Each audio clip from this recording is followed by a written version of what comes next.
like to know that your oath never dies, that your support of our Constitution against all enemies, foreign and domestic, never dies.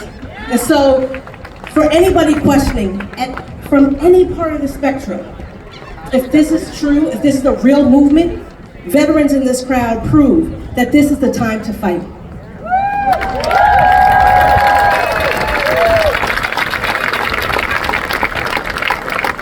This movement is based on justice, based on diversity, equity, and inclusion.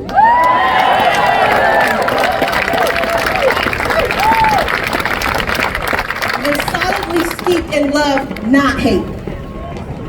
For our brothers and sisters that are here surrounding us and not yet on our same page, who are still being hoodwinked, bamboozled, and underhandedly abused by the Trump administration, know that you do have a home here once you have the truth revealed to you.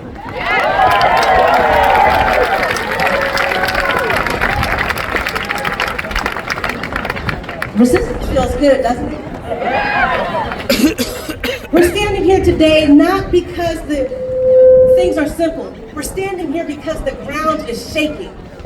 It's shaking not because of an earthquake, not because of a storm, but because of the constant pressure of the injustices coming from the Trump second administration. Make no mistake, what we are witnessing is not policy, it's not politics, it's evil.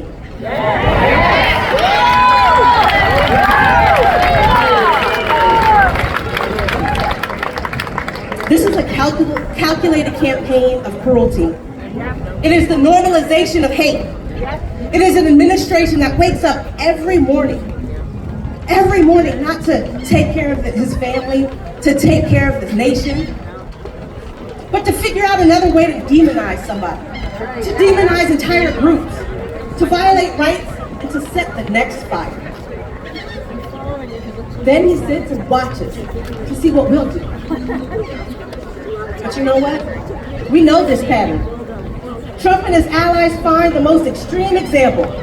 One criminal, one protester, one tragedy. Then they hold it up and they say, look at this. This is my justification for sweeping unconstitutional attacks on entire communities. Immigrants, Muslims, women, LGBTQ+, journalists, Black people. He tests us. He pokes and prods to see how far he can go, and how much he can take. And when he thinks we're tired, too overwhelmed, too afraid to push back, he takes more.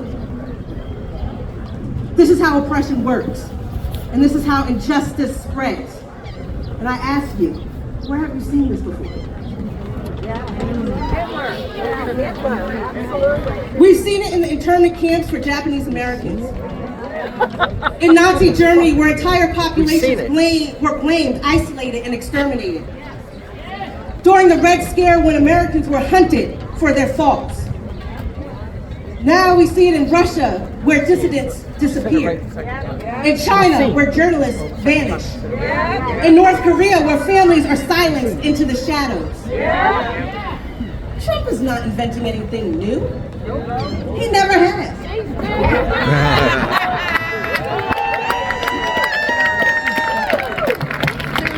He's studying old blueprints, and he's asking himself, can I get away with that here? And every time we speak up, every time we show up, every time we resist, we answer with a bold and unmistakable hell no.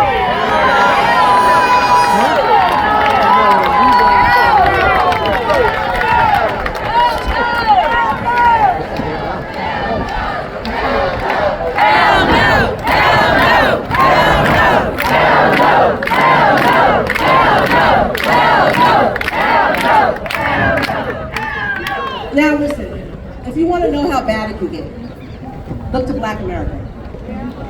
Now bear with me here, because some people might say, huh? But if you want a warning sign, a temperature check on how hot the water is, look to us. Our story in this country didn't begin with struggle. It began with survival. From ships packed with bodies that were shackled, to neighborhoods redlined and denied. We have been tested by every cruelty this nation had to deliver. Slavery, Jim Crow, lynch mobs, segregated schools, disenfranchisement, mass incarceration, and still, we rise.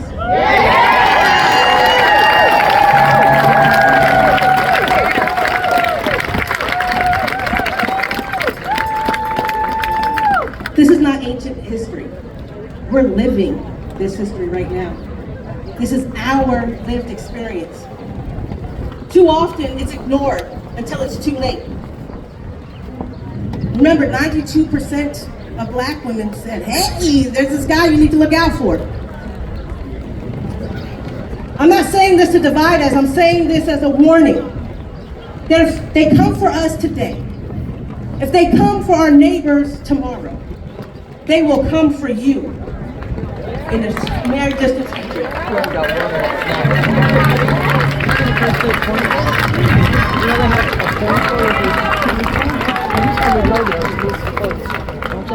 The Civil War was an example of that.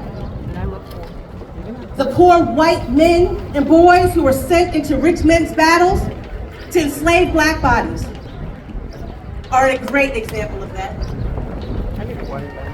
They forgot that we were more the same than we are different.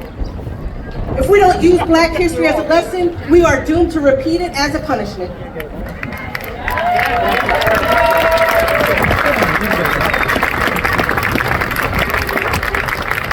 So when the pressure comes, when the air gets thin and the system turns cold, turn to Black people, not just for the warning signs, but for the blueprint on how to endure.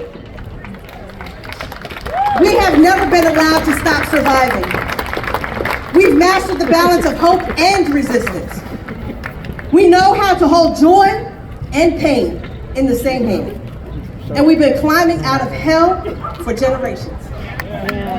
So no, we are not asking for pity. We are offering perspective. For this fight is not ours alone. It is everyone's. And it demands action now.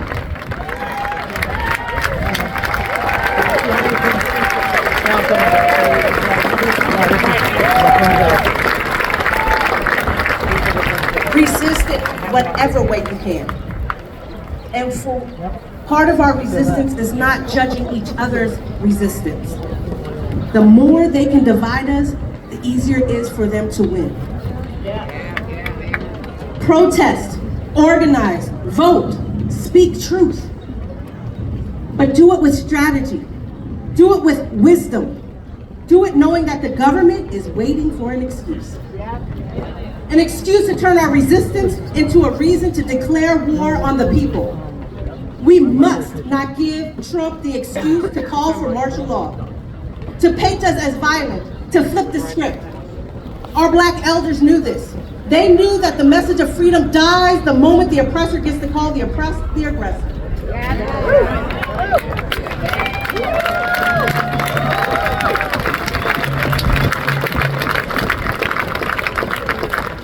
So I urge you to stay strong, to stay disciplined, to keep marching, to keep fighting. And if you get hit, turn the other cheek, but don't stop walking.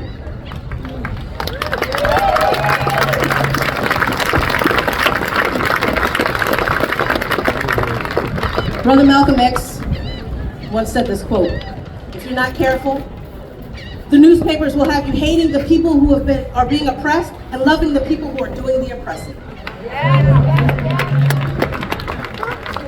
This is not a quote.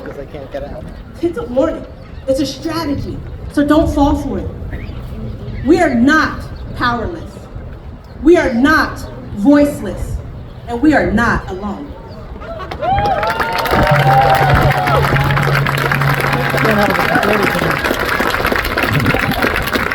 There are estimates that the civil rights movement was wholeheartedly supported by 8% of the American population. And we look to that movement for answers on how to create freedom day in and day out on every issue.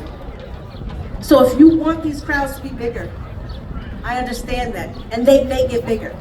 But know if they don't, that only 8% change this nation in ways that we are still just understanding. And be proud that you are part of that small percentage who is standing up and fighting back early and continuously.